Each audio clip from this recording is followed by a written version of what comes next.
Hello, अस्सलाम वालेकुम। वालेकुम अस्सलाम। आवाज़ आ रही है तमाम स्टूडेंट्स को? Yes sir.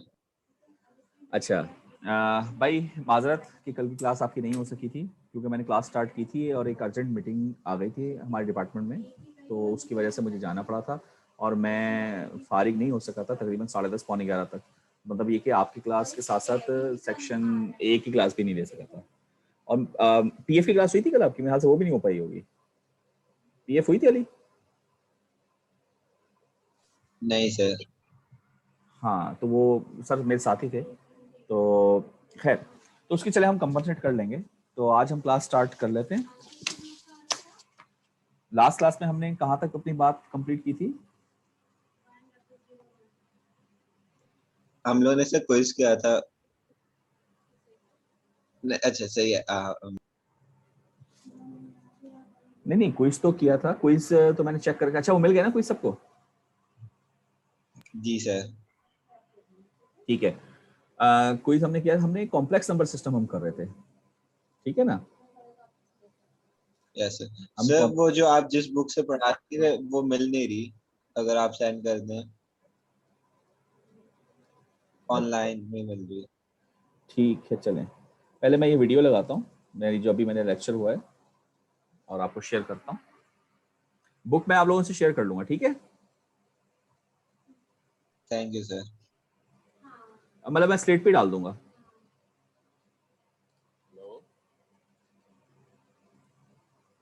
अच्छा, 1 मिनट ज़रा, मैं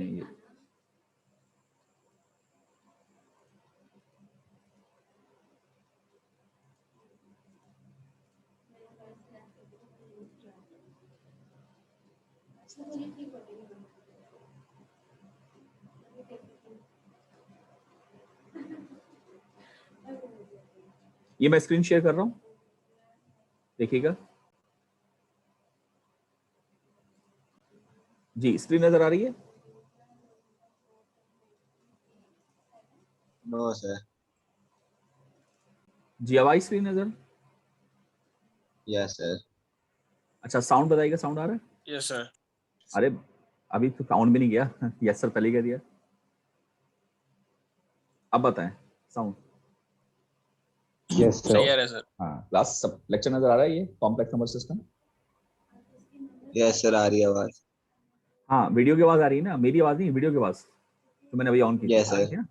ठीक है, ये मैं ऑन कर रहा हूँ। देखिए, कॉम्प्लेक्स नंबर सिस्टम पढ़ रहे थे, बता देता हूँ आपको कुछ जो हमने रिकॉल करवा देता हूँ मैं। कॉम्प्लेक्स नंबर सिस्टम में हम लोगों ने यहाँ तक कर लिया था कि पॉइंट लोकेट कैसे होता है।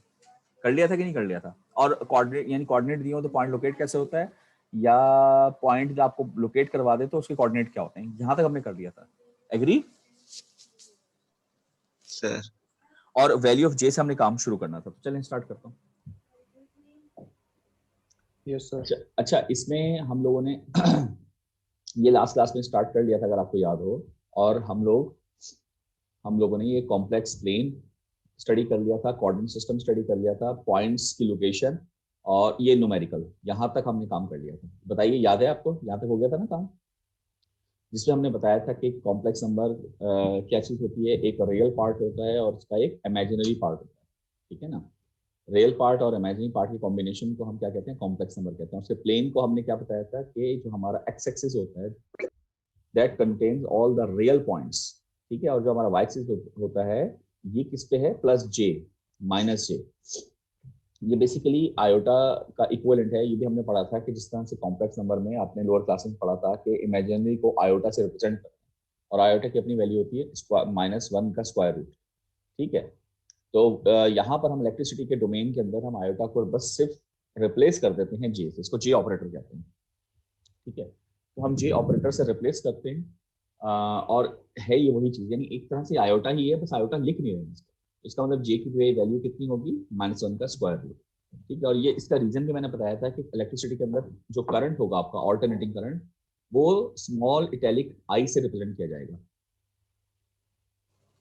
जैसे आपका डीसी करंट तो कैपिटल आई से रिप्रेजेंट किया जाता है, तो जो एसी करंट होगा वो स्मॉल इटैलिक आई से रिप्रेजेंट किया जाएगा। तो अगर आयोटा भी आप इस्तेमाल करेंगे तो यहाँ पर आप कंफ्यूज हो जाएंगे, आपको पता नहीं चलेगा। जैसे यहाँ पर ये लिखा है कि J5, तो ये मालूम नहीं हो पाएगा कि ये अगर यहाँ आयोटा लिखा होता ना आयोटा 5 तो समझ में नहीं आती बात कि ये करंट 5 जैसे हम करंट लिख देते हैं, यानी कोई बच्चा लिखे 5 आयोटा और 5 टाइम्स ऑफ करंट, तो वो दोनों सिंबल्स एक जैसे हो जाएंगे। इसलिए यहाँ पर हम जे इस्तेमाल करते हैं ताकि ये डिस्टिंग्विश रहे बिटवीन द इमेजिनरी पार्ट और ऑल्टरनेटिंग करंट। ठीक है, यहाँ तक बात क्लियर है जी? बताइए।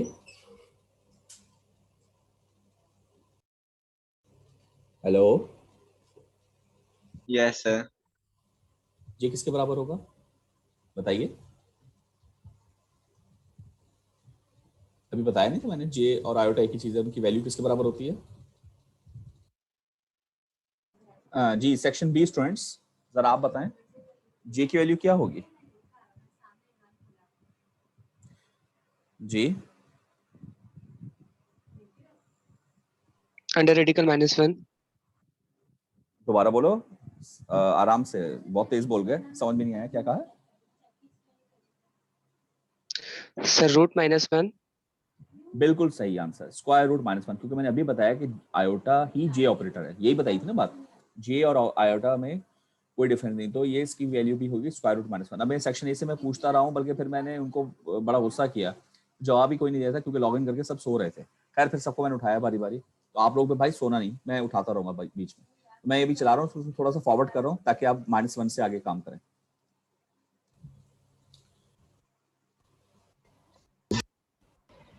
रिकॉर्ड करके तो बता देना, मैंने पूछा कहाँ थे आप, मैंने आपसे पूछ रहा हूँ, इतनी इतनी मुश्किल बात मैंने पूछ ली थी हैं?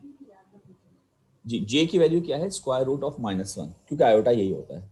अच्छा ये मुझे बताएं अब आप कि अगर मैं इसका स्क्वायर करूं तो ये किसके बराबर होगा जी? सेक्शन बी, जे की वैल्यू तो आप लोगों ने बता दी, वेरी गुड, और जल्दी बताइए -1 का स्क्वायर रूट। लेकिन अगर मैं इसका स्क्वायर कर दूं तो किसके बराबर होगा? माइनस -1, बिल्कुल सही, ठीक है, चलो बिल्कुल सही, बिल्कुल सही, चले चले चलो। -1 के बराबर। -1 के बराबर, बिल्कुल ठीक। अच्छा अब आप एक बात बताएं कि अगर मैं क्वाड्रेंट सिस्टम आपसे लूँ, ठीक है, और अगर मैं आपसे कहूँ कि भाई यहाँ पर कोई चीज़ मौजूद है, ठीक है, suppose that this is called x, ठीक, और मैं इस एक्स के साथ मैं जे का स्क्वायर अगर मल्टीप्लाई कर दूँ तो ये एक्स कहाँ चला जाएगा? ये थोड़ा सा टेक्निकल है लेकिन मजेदार चीज़ पूछिए। हाँ बताएं। नेगेटिव साइड चला जाए। Very good answer. देखें जे स्क्वायर क्या है? -1। तो अगर मैं एक्स के साथ जे स्क्वायर माइनस मल्टीप्लाई कर दूं तो इसका मतलब ये कि मैं एक तरह से इसको 180 डिग्री का रोटेशन दे रहा हूँ। क्या ख्याल है आप लोगों का? क्योंकि -1 का मतलब वो इधर आ जाएगा, सही नहीं कह रहा हूँ? इसका मतलब अगर हम दूसरे अल्फाज में देखें तो एक तरह से हम बात कर रहे हैं कि जे जे स्क्वायर है ना, वो 180 डिग्री का शिफ्ट लेकर आ रहा है। एग्री और नॉट? बताइए। देखे जे स्क्वायर की वैल्यू -1 है ना, तो -1 का मतलब ही 180 डिग्री का शिफ्ट होता है। तो अगर मैं आपसे पूछूं जे कितना शिफ्ट लाएगा तो आप क्या बोलेंगे? 90 डिग्री शिफ्ट। 90 डिग्री, क्योंकि ये डिग्री है, इसमें स्क्वायर रूट नहीं ले लेना क्योंकि डिग्री देखो, याद रखो, जो डिग्री होती है वो ना तो मल्टीप्लाई होती है ना डिवाइड होती है, तो स्क्वायर का मतलब ही, या स्क्वायर रूट का मतलब ही मल्टीप्लिकेशन है, ठीक है? तो हमारे पास जब मल्टीप्लाई होता है तो ऐड, और जब डिवाइड होता है तो वो एंगल सब्ट्रैक्ट हो जाता है। अभी आगे चल के आप देखेंगे। तो खैर, तो ये हमारे पास क्या हो जाएगा? इसका आधा हो जाएगा। तो ये कितना लेकर आ रहा होगा? 90 डिग्री शिफ्ट। अच्छा आइए जरा इस चीज को हम थोड़ा सा लेक्चर में देखते हैं। ये बड़ी अच्छी समझने की बात है। ये देखें यहाँ पर वो क्या कह रहा है, value of J, if you multiply the positive real value of 2 by j, the result is j2. This multiplication has effectively moved the +2 through a 90 degree angle to the j axis. Similarly, multiplying 2 by -j rotate its -90 degree, so the -j axis. Thus, j is considered a rotational operator. Mathematically, the j operator has a value of -1 का square root. If plus j2 is multiplied by j, you get -2. यानी ये इसने बात वही सारी लिखी है जो मैंने कही है। जरा दोबारा यहाँ पे देखें, मैंने x लिया था, इसने कहा है कि फॉर एग्जांपल मैं यहाँ वैल्यू ले लेता हूँ 3, ठीक है? वो कह रहा है अगर ये 3 है, अगर यहाँ ये रियल एक्सिस होता है, ये इमेजिनरी एक्सिस होता है कॉम्प्लेक्स प्लेन में, ठीक है? तो वो कह रहा है अगर 3 है तो ये यहाँ पर है, लेकिन अगर मैं 3 के साथ j मल्टीप्लाई कर दूँ तो ऑब्वियसली आप खुद बताएं, तो ये रियल पार्ट है, ये रियल होता है 3j, क्या रियल होगा? इमेजिनरी होगा, क्या होगा? इमेजिनरी पार्ट होगा सर। इमेजिनरी होगा, रियल तो नहीं होगा ना। ये रियल है नहीं, और ये क्या है? इमेजिनरी है। तो जब ये इमेजिनरी है तो इसका मतलब ये कहाँ पे लाई कर रहा होगा? यहाँ पर। ऐसे ही है ना? सही कह रहा हूँ कि अगर मैं आपको कहूँ 3, अगर मैं आपको कहूँ 3, देखें प्लॉटिंग अभी आपने सीख ली, मैं कहता है 3 तो आप कहते हैं सर ये पॉइंट, अगर मैं कहता 3j तो आप कहते हैं सर ये पॉइंट। एग्री भाई? एग्री ना? जी सर। तो इसका मतलब क्या हुआ कि 3 है तो यहाँ पर मौजूद है, और अगर उसका j में मल्टीप्लाई करूं तो आप यहाँ आ गए। इसका मतलब आप j मल्टीप्लाई करने से कितना ऊपर, यानी घूमे एक तरह से 90 डिग्री की रोटेशन ली है। सही बात है कि नहीं? 90 डिग्री की रोटेशन ले ली ना एक तरह से। और अगर -j मल्टीप्लाई कर देता तो ऑब्वियसली आप -90 डिग्री की रोटेशन ले लेते हैं। यहाँ पे -3j होगा। ठीक है, तो मैंने अभी आपको यही बात बताई थी ना कि j स्क्वायर 180 डिग्री की रोटेशन लेकर आएगा, तो j कितनी की लेकर आएगा? 90 डिग्री की। इसी तरह से इसमें एक और j मल्टीप्लाई करते हैं, यानी एक और j मल्टीप्लाई करते हैं, तो ये ये क्या हो जाएगा? 3 इंटू j का स्क्वायर, और j का स्क्वायर क्या होता है? -1 यानी -3। वो पॉइंट आपको यहाँ मिलेगा 1 2 3 ये, तो ये आप यहाँ आ जाएंगे। इसका मतलब क्या हुआ कि एक और j 90 डिग्री की रोटेशन लिया है, तो टोटल रोटेशन कितनी होगी? 180 degree. Is it clear to everyone? Yes sir.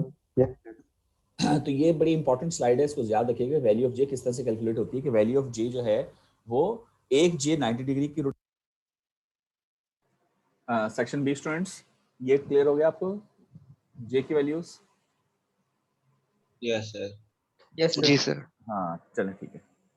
Rotation लेकर आएगा और जे का स्क्वायर 180 डिग्री की रोटेशन लेकर आएगा। ठीक है, अच्छा आगे चलते हैं। हाँ, हेडिंग दीजिए rectangular and polar forms. Rectangular and polar forms. और मुझे ये बताइएगा जरा क्लास में से कि कॉम्प्लेक्स नंबर सिस्टम में रेक्टेंगुलर और पोलर फॉर्म्स आप लोगों ने पहले पढ़ी हैं या नहीं पढ़ी? बताइए। No sir. नहीं सर। नहीं पढ़ी? अच्छा देखिए, मैं आपको सिंपल तरीके से बताता हूँ, क्योंकि ये जो चीज़ है ये एक तरह से बुक वाले ने एज्यूम किया कि आपने पहले पढ़ा हुआ है, वो सिर्फ रिकॉल करवा रहा है। देखें, अगर मैं फॉर एग्जांपल आपको, ये एक सिस्टम है, कोऑर्डिनेट सिस्टम, ठीक है, ये जे है एक्सिस और ये रियल एक्सिस है। आपको कोई पॉइंट लोकेट करना है तो आप कैसे करेंगे? ये पॉइंट है सपोज दैट P1। इस पॉइंट को लोकेट करने का क्या तरीका हो सकता है? क्या बताएंगे आप? मतलब लोकेट करने का मतलब ये कि ओरिएंटेशन क्या होगी? जैसे गूगल मैप होता है, गूगल मैप पर ओरिएंटेशन होती है ना हर पॉइंट जगह की, कि आप जहाँ मौजूद है वो कहाँ है। तो मतलब ये ओरिएंटेशन कैसे होगी कि ये पॉइंट किधर है? लोकेशन कैसे आइडेंटिफाई करेंगे? क्या तरीका होगा? देखो, इसके कई तरीके होते हैं, एक तरीका नहीं होता। एक तरीका तो ये होता है कि हम कहें कि यार ये एक्स में कितना चला है, ये एक्स में कितना गया? 1 2 3 4 5 एक्स में गया। सही है, ठीक है। और y में कितना गया? तो हम यहाँ से गिन लेते हैं 1 2, तो आप कहेंगे y में 2 गया। ठीक है, तो एक तरह से हम इस पॉइंट को कह सकते हैं कि 5, J2 होगा। यही कह सकते हैं ना? सही कह रहा हूँ? अरे बोलो ना यार, सही कह रहा हूँ ना? अच्छा, एक तरीका और भी हो सकता है। वो तरीका ये हो सकता है कि मैं अगर आपसे कहूँ कि यार मैं ये डिस्प्लेसमेंट वेक्टर बना देता हूँ, ये डिस्प्लेसमेंट वेक्टर, मैं कहूँगा यार इस वेक्टर की लेंथ कितनी है? L, और ये वाला एंगल कितना है? थीटा। तो अगर मैं कहूँ कि ये P जो है, अगर मैं इसको रिप्रेजेंट करूँ कि ये L और साथ में इसका एंगल लिख दूँ थीटा, तो भी बात पता चल सकती है। यानी पॉइंट तक पहुंचना है तो दो तरीकों से हम पहुंच सकते हैं कि हम पहले x पे चलें। लेकिन जरा गौर से सुनिएगा, इस पॉइंट पर पहुंचने के लिए पहले मैं x पर चलूं 5 यूनिट, फिर मैं मुड़ जाऊं 90 डिग्री और y पे चलूं 2 यूनिट, तो मैं इस पॉइंट तक पहुंच जाऊंगा। Agree all of you? Yes sir. Yes sir. दूसरा तरीका ये हो सकता है कि मुझे इस पॉइंट पे पहुंचना है, तो मैं क्या करूं, मुझे अगर ये एंगल पता हो कि ये कितना एंगल है, तो मैं उस एंगल तक अपना रुख को मोड़ूं, और मुझे लेंथ पता हो कि ये लेंथ कितनी है और उतनी लेंथ तक चलूं, तो खुद ब खुद पॉइंट तक पहुंच जाऊंगा। एग्री और नॉट? Yes sir. तो ये दो तरीके होते हैं, तो ये दो तरीके ही रेक्टेंगुलर और पोलर कहलाते हैं। अगर मैं कोऑर्डिनेट में x पर चलूं और y पे चलूं, that is called rectangular. rectangular form like this, a plus jb. A is x, b is y. Is it clear? इसको हम क्या कहेंगे? Rectangular form. बताइए भाई, ये बात समझ में आई? Yes, sir. लेकिन अगर मैं आपको एंगल दे दूं और लेंथ दे दूं तो भी आप इस पॉइंट तक पहुंच सकते हैं. तो इस तरह की फॉर्म को हम कहते हैं पोलर फॉर्म. इस तरह की हम फॉर्म को क्या कहेंगे? Polar form. अच्छा, इसकी मिसाल नेक्स्ट स्लाइड पर है, वो भी देख ले. लाइक दिस, ये देखें, ये क्या है? लेंथ. ये क्या है? Angle 245 degree. 5 एंगल 120. ये क्या है? लेंथ. ये क्या है? एंगल. तो see angle plus minus theta. तो प्लस माइनस हम बाद में बताएंगे. मींस दैट ये मैग्नीट्यूड है, लिखा हुआ है. पोलर फॉर्म में सी क्या है? Phasor magnitude. और थीटा क्या है? Angular position relative to positive real axis. यानी हमेशा एंगल यहीं से लेंगे आप, ठीक है ना, पॉजिटिव रियल एक्सिस से. तो ये हमारे पास क्या कहलाती है? Polar form. तो हमारे पास दो फॉर्म्स हो गई, एक रेक्टेंगुलर फॉर्म और एक पोलर फॉर्म. यहां तक क्लियर है बात? बताइए. Yes, sir. यहां तक कोई इशू, कोई प्रॉब्लम, कोई सवाल है किसी का? आगे चलो. सेक्शन बी, आपका कोई क्वेश्चन यहां तक? रेक्टेंगुलर पोलर फॉर्म, जल्दी बताइए. Section B. Hello. Yes, sir. Clear. No, sir. No sir क्या? क्लियर नहीं है या सवाल नहीं है? सर क्वेश्चन नहीं है. ठीक है. अच्छा देखिए, पोलर फॉर्म जरा वापस एक्सप्लेन कर दीजिएगा लेंथ के लिए. हाँ मैं कर देता हूँ. देखें, पहले ये रेक्टेंगुलर है ना, तो पहले रेक्टेंगुलर देख लेते हैं. ये देखें रेक्टेंगुलर की मिसाल हमने क्या लिखी? a plus J B. तो बताने की जरूरत नहीं, यही तो हम कर रहे हैं. 1 plus j two, 5 minus j three, minus 4 plus j 4. अच्छा, कोई बच्चा ये कह सकता है ना कि यार ये जे पहले क्यों लिख रहे हैं? अगर कोई बच्चा ऐसे लिख दिया 1 प्लस 2 जे और कोई बच्चा लिख दिया 1 प्लस जे 2, तो कौन सी बात सही होगी? तो आपके ख्याल में कौन सी बात सही होगी? बुक तो ये कह रहा है 1 प्लस जे 2, तो 1 प्लस 2 जे लिख दे तो बात गलत हो जाएगी क्या? सही होगी वो भी. हाँ वो भी सही होगी. No, sir. स्टैंडर्ड यही है तरीका. जैसे ये इसकी मिसाल ऐसी है कि अगर आपको कहीं लिखना हो ना सोन सोन सोन, ये भाई यहाँ से है सोन सोन और एन तक जा रहा है, तो सोन सोन के लिए हम डॉट लगाते हैं. तो डॉट कितने लगाने चाहिए? 3 लगाने चाहिए. 3 लगाते हैं. हाँ, स्टैंडर्ड यही है कि 3 लगाएं. लेकिन अगर कोई 4 लगा लेगा तो नंबर तो नहीं कटेंगे ना कम से कम उसके. क्या ख्याल है आपका? लेकिन वो एक तरीका जो है वो नॉन स्टैंडर्ड होगा, ठीक है ना. तो इसी तरीके से अगर आप कहें कि 1 प्लस 2 जे मैं लिख लूंगा तो नंबर नहीं कटेंगे, मगर तरीका थोड़ा नॉन स्टैंडर्ड होगा. तो भाई आप नंबर तो चलो नहीं कटेंगे, मगर आप सब इंजीनियर बन रहे हो, तो हम क्यों नॉन स्टैंडर्ड तरीके को अख्तियार करें? हम क्यों ना ऐसी बात करें जो स्टैंडर्ड हो, ताकि हमें आदत ही ना हो ऐसी गंदी गंदी आदत कि हम नॉन स्टैंडर्ड भी लिखते रहें, ताकि जब हम कहीं जाएं और कहीं पर भी अपनी कोई बात कर रहे हो या लिख रहे हो तो हम हमेशा हमारी चीज स्टैंडर्ड निकले, ताकि सुनने वाले पर एक अच्छा इंप्रेशन कायम हो, यार कितने मतलब स्टैंडर्ड में बात कर रहा है. वरना कहेगा इंजीनियर तो है बस जो मुंह में आया वो बोल रहा है. बात समझ में आई आपको? तो बेहतर तो यही है ना कि हम उसकी प्रैक्टिस करें. इसी तरीके से डॉट लगाना है तो 3 ही लगाएं और जे लिखना है तो वो पहले लिखें तो ज्यादा बेहतर है बात. ठीक है, यहां तक बात समझ में आ गई. और रेक्टेंगुलर फॉर्म भी आपको समझ में आ गया कि ये क्या है, एक्स पे कितना चले 1 यूनिट और जे 2 है वाई पे कितना चले. अच्छा, -4 प्लस जे, तो -4 का मतलब एक्स पर माइनस चले और इधर प्लस. इसी तरीके से चारों क्वाड्रेंट में दिखाया हुआ है. पोलर में आए, जो अभी आप पूछ रहे थे पोलर का. पोलर में हम क्या है कि आपको मैंने जैसे बताया था कि अगर पॉइंट लोकेट करना है तो वहां तक डायरेक्ट चले जाएं. तो डायरेक्ट जाने के लिए 2 चीजें चाहिए, एक तो एंगल, दूसरा लेंथ. ये 2 चीजें हैं, मैग्नीट्यूड और एंगल. तो अगर ये 2 चीजें मुझे मिल जाए तो मैं डायरेक्टली पहुंच सकता हूँ. That is called polar form. जैसे ये लिखा हुआ है 2 एंगल 45, 5 एंगल 120, 4 एंगल -110, -110 के नीचे से काउंट कर रहे हैं, -30, 8 एंगल -30. ठीक है भाई, यहाँ तक क्लियर बात? कोई सवाल? Yes sir. अच्छा, हेडिंग दीजिए conversion from rectangular to polar form. Conversion from rectangular to polar form.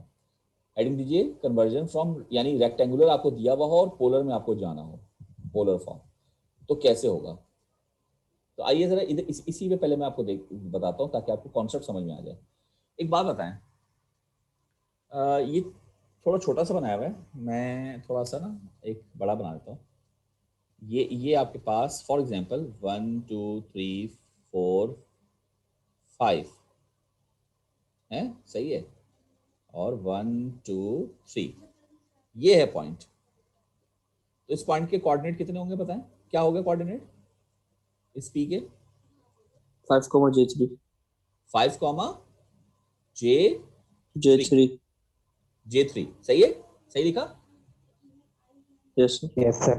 अच्छा, अब दूसरा तरीका क्या है इस तक पहुंचने का जो मैंने बताया था आपको कि अगर फॉर एग्जांपल मुझे एंगल तो एंगल वाला. ये डिस्प्लेसमेंट वाली स्ट्रेट लाइन की लेंथ पता चल जाए, यानी ये, और ये एंगल Yes. मालूम हो जाए, इसको कहते हैं सी, यानी ये सी एंगल 30 कह रहा हूँ, थीटा, ठीक है? तो ये कैसे मालूम होगी? तो अब आप मुझे एक बात बताएं, फॉर एग्जांपल अगर मैं इसको डॉटेड में यहाँ नीचे गिरा दूं, तो ये वाली लेंथ कितनी थी? J3 थी ना? Yes, sir. Yes, और sir. ये वाली लेंथ कितनी है? 5 है ना? 5. Five. Yes, sir. तो एक राइट एंगल ट्रायंगल नहीं बन रहा, जी sir. और ये इसका हाइपोटेन्यूज नहीं बन रहा C। तो अगर C निकालना है तो मैं सिंपल ये नहीं कहूंगा कि 5 का स्क्वायर प्लस J3 का स्क्वायर का होल स्क्वायर रूट। क्या कहते हैं आप लोग? जी sir, ये भी sir. ये निकाल सकता हूँ ना? Yes, जी sir. sir. आइए जरा इसका फॉर्मूला देख लेते हैं। कहाँ गया ये रहा ये। अरे हाँ, एक गलती क्या? वो गलती ये है, मैं इसमें कंट्रोल C करता हूँ, वो गलती ये है कि यहाँ पर हमने J लिखा है, जबकि सिर्फ J तो रिप्रेजेंट हो गया ना एक्सिस के अंदर J, तो यहाँ पर सिर्फ उसका मैग्नीट्यूड लेना है, यानी 3 का स्क्वायर। 3 आएगा sir. क्योंकि अगर J, हाँ बोलो क्या कह रहे हो? कुछ कह रहे हो भाई? इधर से हटा देते हैं हम। कुछ कह रहे हैं? No sir. इसलिए हम सिर्फ उसका मैग्नीट्यूड देखते हैं, क्योंकि देखो हम मैग्नीट्यूड निकालें, C क्या है? मैग्नीट्यूड है सिर्फ। C क्या है? मैग्नीट्यूड है। जरा अगली स्लाइड में देखें C के लिए क्या लिखा है उन्होंने। C फेजर मैग्नीट्यूड, तो ये सिर्फ मैग्नीट्यूड है, तो हम मैग्नीट्यूड लेके चल रहे हैं। ये बात, चलिए इधर ही आ जाते हैं, जरा जगह अच्छी है। ये चीज समझ में आई सबको? तो C कैसे निकलेगा? C कैसे निकलेगा? पाइथागोरस थ्योरम से, ठीक है? तो C हमारे पास कितना आ जाएगा? हम कहेंगे 25 और 9 कितना होता है? 36, यानी 6 आ जाएगा। सही है? नहीं 6 नहीं आएगा। 25 और 9 कितना होता है? 34 होता है ना? Yes, 34. हाँ, तो अब वो तो आप कैलकुलेटर से कर लेंगे, जो भी इसका मैग्नीट्यूड आ जाएगा। दूसरा आपको थीटा निकालना है, तो थीटा कैसे निकाल सकते हैं आप? थीटा कैसे निकाल सकते हैं? 10 का इनवर्स y अपॉन x, यानी 3/5 y अपॉन x। तो ये चीज क्या आ जाएगी? आपका थीटा आ जाएगा।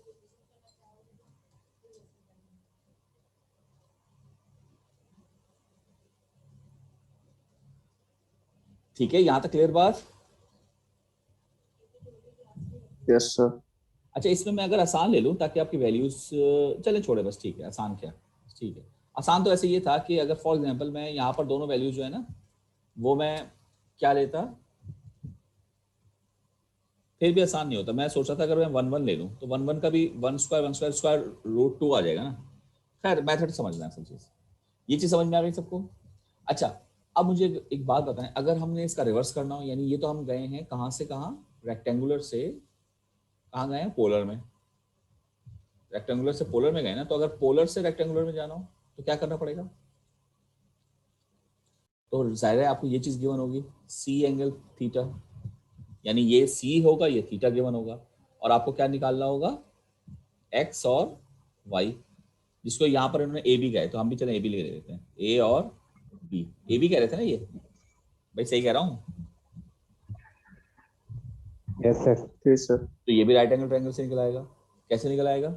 फॉर एग्जांपल कलर चेंज करके हम कर लेते हैं। फॉर एग्जांपल मैं अगर आपसे पूछूं कि भाई साइन थीटा क्या होता है, तो आप क्या बताएंगे? परपेंडिकुलर ओवर हाइपोटेन्यूज, यानी B ओवर C। तो B कैसे निकल रहा है? C sine theta. ये सब इंटर में भी किया है आपने, वेक्टर्स के अंदर किया है ना, वेक्टर्स में। Yes, sir. ये हो चुके हैं। इसी तरीके से आपसे कहा जाए cos थीटा किसके बराबर होता है, तो आप कहेंगे बेस अपॉन हाइपोटेन्यूज, यानी A अपॉन C। तो A कैसे निकलेगा? C cos theta. तो ये निकला है, तो जब A भी निकला है B भी निकला है, तो आपका रेक्टेंगुलर आ गया। दैट्स इट जी। यहाँ तक कोई सवाल? एनी प्रॉब्लम बताइए। No sir. नो सर हाँ, अभी प्रॉब्लम आगे चल के आएगा, अभी तो मैंने आपको सिंपल सिंपल बताया ना, क्योंकि देखें प्रॉब्लम क्या आएगा, conversion from rectangular to polar और पोलर टू रेक्टेंगुलर।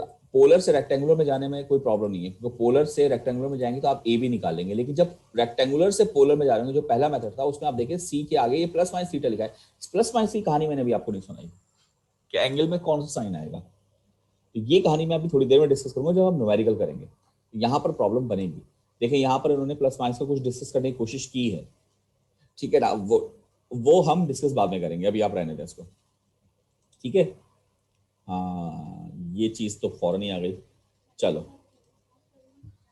क्वेश्चन पढ़ें, क्या कह रहा है, convert the following complex numbers from rectangular form to polar form by determining magnitude and angle. पहला वाला क्वेश्चन, ये पहला तो बहुत आसान है, दूसरे में मजा आएगा जी। पहला कैसे होगा, आप कहेंगे सर सी निकालना है, तो सी क्या होगा, 8 का स्क्वायर प्लस 6 का स्क्वायर का स्क्वायर रूट, तो कितना होगा 64 प्लस 36, कितना होता है 64 36,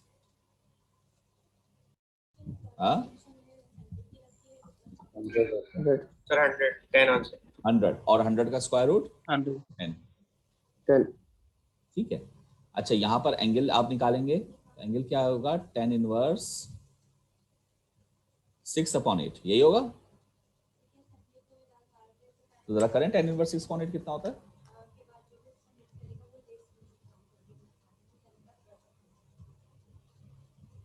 देखिए 36.9 डिग्री आ रहा है, आपका यही आ रहा है, यस सर। तो ये आपका एक तरह से आंसर आ रहा है, जरा देख लेते हैं पहले का आंसर, तो चेक करें 10 एंगल 36.9 डिग्री, क्लियर बात भाई, सही है। Yes sir. क्योंकि आप जब आंसर जी लिखते सर। हो, आंसर जो आप लिखते हो वो किस फॉर्म में आप लिखोगे आंसर, आप लिखोगे सी एंगल थीटा, तो वो आंसर किसके बराबर हो जाएगा, 10 एंगल 36.9 डिग्री। लेकिन बी पार्ट में बड़ा मजा आएगा, देखिए बी पार्ट में मैग्नीट्यूड तो आप आराम से वैसे ही कर लेंगे, क्योंकि आपने करना है 10 का स्क्वायर और -5 है ना, तो -5 का स्क्वायर करेंगे तो भी तो वही 5 ही आ जाएगा ना, क्या ख्याल है आपका, अरे बोलो ना, सही है। तो इसका मतलब ये हुआ कि जब मैग्नीट्यूड निकालते हैं ना, तो प्लस साइन हो या माइनस साइन हो कोई मैटर नहीं करता, क्योंकि स्क्वायर करने के बाद आपका प्लस ही बन जाएगा, तो ये बन जाएगा 125, और 125 का कितना होता है, 25 होता है, बताएं 5/5 25 नहीं होता, 5√5 आएगा। नहीं 25 क्या हो गया, वो तो 625 का होता है, सही है, वो 625 का होता है, हाँ याद आ गया। तो 125 का स्क्वायर रूट 5√5 है, 5√5 आएगा। अच्छा हाँ ठीक है, कैसे आया 5√5 करके भी देख लेते हैं। ये असल में ये चीज लिखी हुई है ना, 125 25/5 होता है ना, और 25 का स्क्वायर रूट 5 बाहर आ जाएगा, 5√5 इसलिए आ रहा है, सही है, ठीक है। Okay yes sir. सर। अच्छा अब जब एंगल निकालेंगे ना, तो यहाँ माइनस साइन आ गया। अब आपको एक बहुत ख्याल करना है, देखो पूरी क्लास इस पर अटेंटिव होकर सुने, वरना मैं न्यूमेरिकल जब आपको दूंगा एग्जाम में या पेपर में या क्विज में जिसमें भी, तो आप गलत कर जाएंगे काम। तो यहाँ पर आपको बड़ा ध्यान रखना है, देखिए जब भी आप जब रेक्टेंगुलर से पोलर में जा रहे हो और साइन, देखो प्लस साइन में तो कोई इशू नहीं हुआ था, लेकिन जब साइन इसका माइनस हो या इसका माइनस हो, दोनों का माइनस हो, कुछ भी हो, तो आप थीटा ना निकालें। ये जो थीटा आपने निकाला था ना, डायरेक्टली नहीं निकालें, पहले फाई निकालें।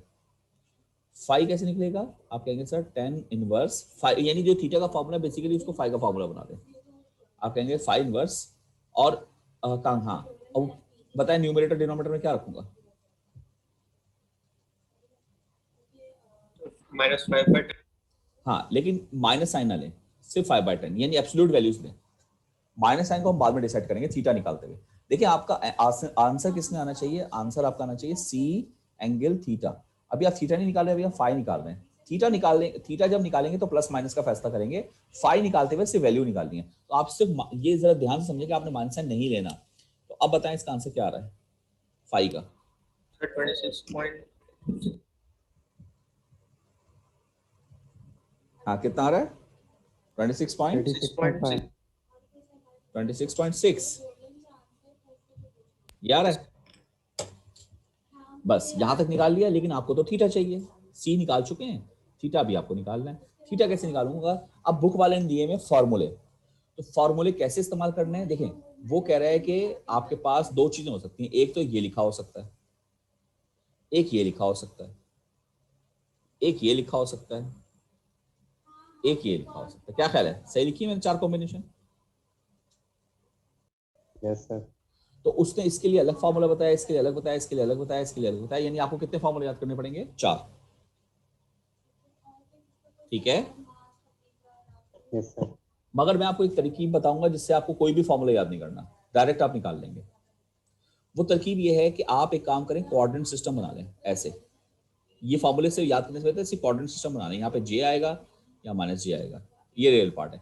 मुझे ये बता दें, सिर्फ आप लोग जरा ये फैसला लेकर बता दें कौन से कोऑर्डिनेट में लाई कर रहा है, फर्स्ट, सेकंड, थर्ड, फोर्थ, किस में लाई कर रहा है? ये फोर्थ में कर रहा हूँ। किस में कर रहा है? फोर्थ में। सेकंड फोर्थ में। कोई फर्स्ट कह रहा है? फर्स्ट भी कोई कह रहा है? सेकंड सेकंड आओ, हाँ सर, फोर्थ में कर रहा है। फोर्थ में होगा, फोर्थ में। फोर्थ में लाई कर रहा है, बिल्कुल ठीक। एक मिनट जरा, एक मिनट होल्ड करिए।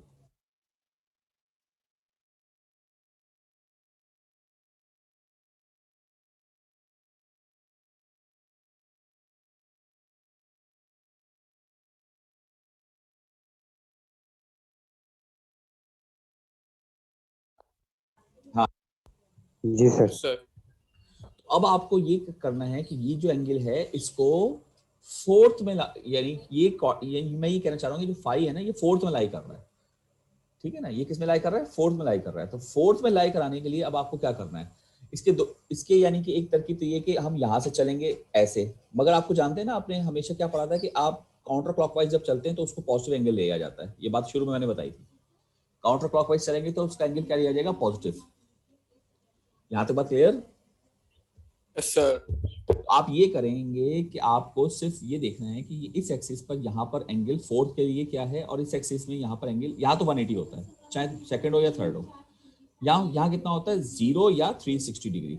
अब सिंपल बात ये है कि देखें, अगर इस क्वाड्रेंट में लाई कर रहा होता, ये जरा गौर से सुने, इस क्वाड्रेंट में लाई कर रहा होता तो आपको क्या करना पड़ता है कि 180 के साथ इससे निकालना पड़ता। तो ऑब्वियसली 180 सेकंड क्वाड्रेंट में कोई भी चीज हो वो 180 से छोटी होगी।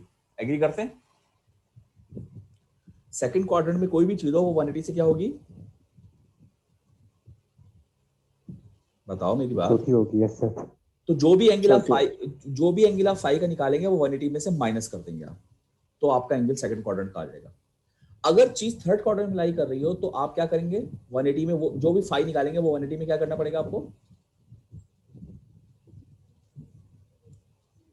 बताओ। ऐड कराना पड़ेगा। ऐड करना पड़ेगा, क्योंकि देखो थर्ड क्वाड्रेंट में कोई भी एंगल होगा वो 180 से बड़ा होगा। भाई बात समझ रहे हो? समझाने की कोशिश कर रहा हूँ कि देखो सेकंड क्वाड्रेंट में कोई भी एंगल आएगा वो 180 से छोटा होगा, तो आप जो भी फाई निकालें वो 180 से माइनस कर दें। अच्छा, थर्ड क्वाड्रेंट में आपका अगर एंगल आ रहा है तो वो 180 से ऑब्वियसली बड़ा होगा, तो जो भी आपका फाई आए वो आना 180 में ऐड कर दें। तो ये बात हो गई सेकंड की और थर्ड की। अच्छा, रह गए फर्स्ट और फोर्थ। फर्स्ट तो बहुत आसान है, फर्स्ट में तो आपके पास कोई मसला ही नहीं है, जो थीटा और जो फाई निकालेंगे ना वही थीटा होगा। फोर्थ रह गया, तो फोर्थ में आपने सिंपल ये करना है कि जो भी आप फाई निकालेंगे ना वो 360 से माइनस कर देंगे, क्योंकि यहाँ पर आपके पास फोर्थ क्वाड्रेंट में जो भी एंगल होगा वो 360 से छोटा होगा। क्या ख्याल है आपका? Yes sir. क्वाड्रेंट में आप कुछ भी निकालते हैं वो 360 से क्या होता है? छोटा होता है।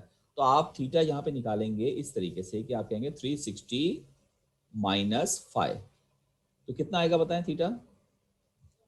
360 में से जरा ये माइनस करें, 333 बोले। Yes sir. तो हमारे पास आंसर आ रहा है 5√5 एंगल 3333.4 डिग्री। ये हमारा आंसर होगा। ये बात समझ में आ गई?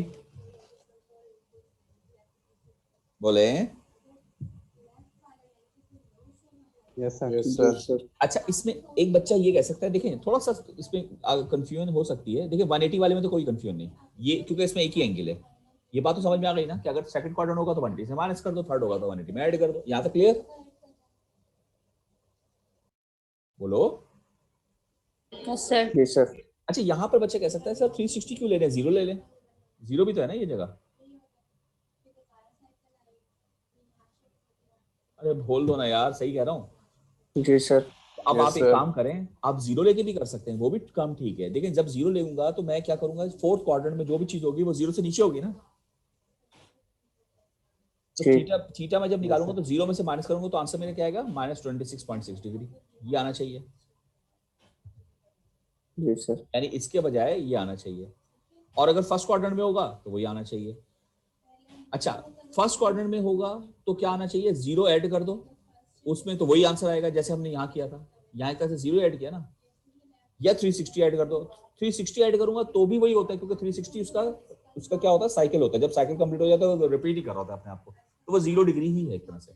तो आप ये ले लें या ये ले लें, आंसर आपका सेम आएगा। मगर याद रखें इसमें कभी कभी गड़बड़ हो जाती है, जो माइनस साइन है कैलकुलेटर के हिसाब से, क्योंकि जब आप सॉल्व कर रहे होते हैं तो आप ये जब एंगल रखते हैं ना, तो कैलकुलेटर कुछ और आंसर दे सकता है, कहीं गलती हो सकती है। इसमें कभी गलती नहीं होगी, ये 330, इसलिए मैं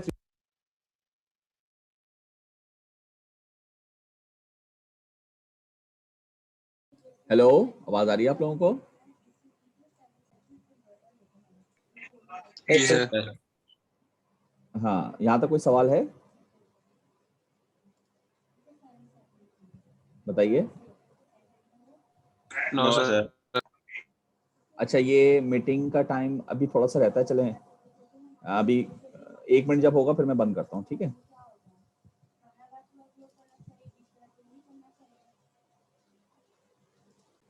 ये नजर आ रही स्क्रीन आपको? Yes sir. अच्छा, Yes, sir. Yes, sir. देखें इसके न्यूमेरिकल्स आएंगे फाइनल में। आवाज आ रही है वीडियो की? आवाज आ रही है? Yes sir. ठीक है। एग्जाम में तो Yes, sir. आपको जरा आना चाहिए। देखिए इन्होंने सॉल्व किया, उन्होंने -26.6 लिया है, यानी इन्होंने 0 से किया है। लेकिन मैं प्रेफर कर रहा हूँ 360 से, क्योंकि मैंने बताया कि इसमें ये आंसर भी ठीक है, मतलब इसमें कोई डिफरेंस नहीं है। मगर आगे कभी ऐसा होता है कि इसको भी आप आगे चल के इस्तेमाल करना पड़ता है, तो फिर वहां पर गड़बड़ हो जाती है, कहीं ना कहीं कुछ प्रॉब्लम हो जाती है। क्योंकि प्रॉब्लम होने से मुराद ये नहीं है कि सबकी प्रॉब्लम होगी, कैलकुलेटर इस्तेमाल कर बहुत सारे बच्चों को नहीं सही करना आता, तो वो इसको नहीं सही तौर पे डाल पाएंगे, कभी माइनस साइन नहीं डालेंगे या कोई इस तरह का मसला हो जाएगा। तो जो एंगल हम 360 से लेंगे वो कैलकुलेटर खुद ब खुद सही आंसर देगा आपको, आपका आंसर कभी गलत नहीं होगा। तो इसलिए आप प्रेफर करेंगे वही काम कर लें, वो ज्यादा बेहतर है। और इसमें देखिए माइनस साइन लेके उन्होंने सॉल्व किया, इसको छोड़ दें, जो मैंने तरकीब बताई आप वो करें। पहले फाइव निकालें देन थीटा निकालें, ये करेंगे तो ये हर जगह कामयाब नहीं होगा, आप गलत कर जाएंगे काम। यहाँ तक क्लियर बात? Yes, sir. देखिए conversion from polar to rectangular ये बहुत आसान है। ये देखें ए बी। अच्छा, अब यहाँ पर देखें वही बात कि यहाँ पर वो एंगल वाला मसला आ जाएगा।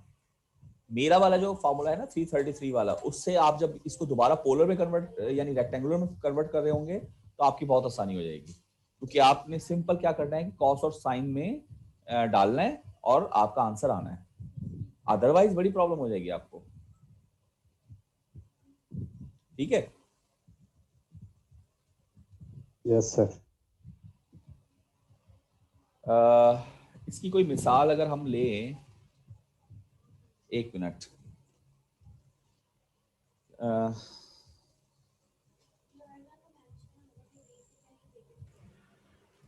बच्चों ये जो है आवाज आ रही है मेरी? हेलो